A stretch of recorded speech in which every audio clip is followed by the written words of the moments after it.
The shipwreck. When it was decided that we would sail for Italy, Paul and some other prisoners were handed over to a centurion named Julius, who belonged to the imperial regiment. We boarded a ship from Adramyttium about to sail for ports along the coast of the province of Asia, and we put out to sea. Aristarchus, a Macedonian from Thessalonica, was with us. The next day we landed at Sidon, and Julius, in kindness to Paul, allowed him to go to his friends so they might provide for his needs. From there we put out to sea again and passed to the lee of Cyprus because the winds were against us.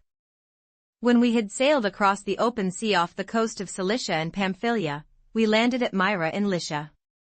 There the centurion found an Alexandrian ship sailing for Italy and put us on board. We made slow headway for many days and had difficulty arriving off Cnidus. When the wind did not allow us to hold our course, we sailed to the lee of Crete, opposite Samone. We moved along the coast with difficulty and came to a place called Fair Havens, near the town of Lasea. Much time had been lost, and sailing had already become dangerous because by now it was after the fast. So Paul warned them.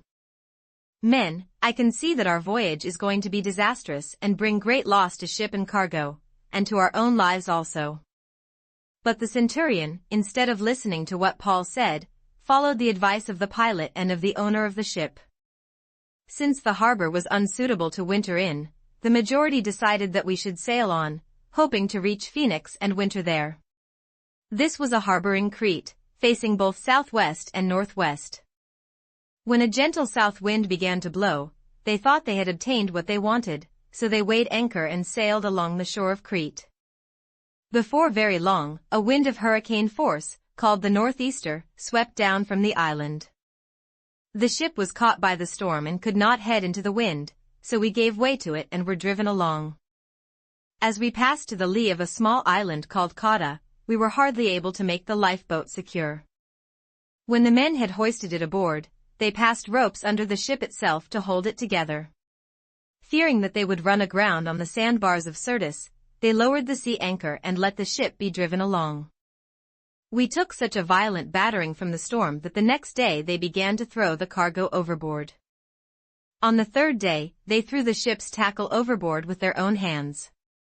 When neither sun nor stars appeared for many days and the storm continued raging, we finally gave up all hope of being saved. After the men had gone a long time without food, Paul stood up before them and said, "Men, you should have taken my advice not to sail from Crete, then you would have spared yourselves this damage and loss. But now I urge you to keep up your courage, because not one of you will be lost, only the ship will be destroyed." Last night an angel of the God whose I am and whom I serve stood beside me and said, "Do not be afraid, Paul.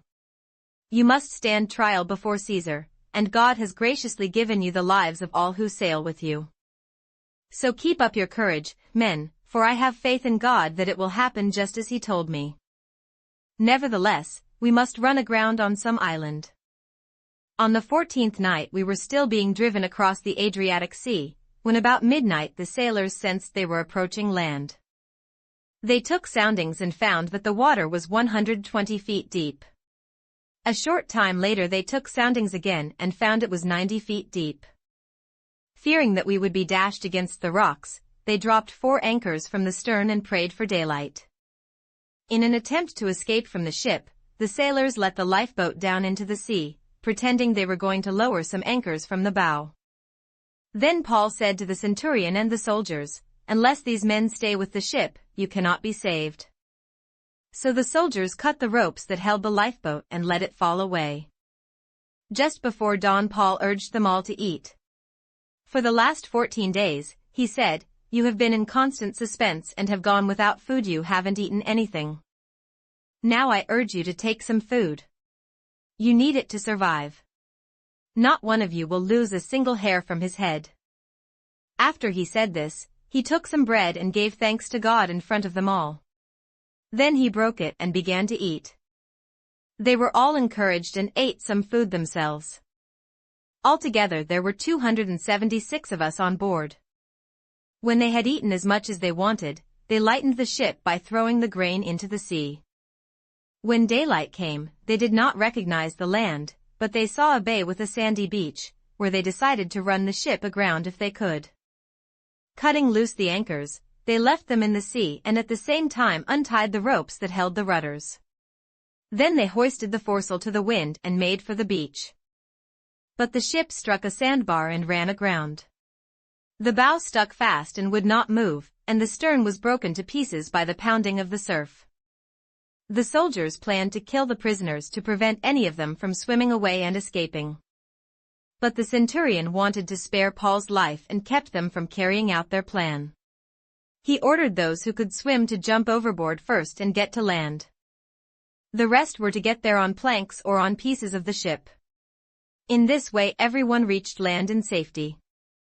Once safely on shore, we found out that the island was called Malta. The islanders showed us unusual kindness. They built a fire and welcomed us all because it was raining and cold. Paul gathered a pile of brushwood and, as he put it on the fire, a viper, driven out by the heat, fastened itself on his hand. When the islanders saw the snake hanging from his hand, they said to each other, "This man must be a murderer, for though he escaped from the sea, justice has not allowed him to live." But Paul shook the snake off into the fire and suffered no ill effects. The people expected him to swell up or suddenly fall dead, but after waiting a long time and seeing nothing unusual happen to him, they changed their minds and said he was a god. There was an estate nearby that belonged to Publius, the chief official of the island. He welcomed us to his home and for 3 days entertained us hospitably. His father was sick in bed, suffering from fever and dysentery. Paul went in to see him and, after prayer, placed his hands on him and healed him. When this had happened, the rest of the sick on the island came and were cured. They honored us in many ways and when we were ready to sail, they furnished us with the supplies we needed.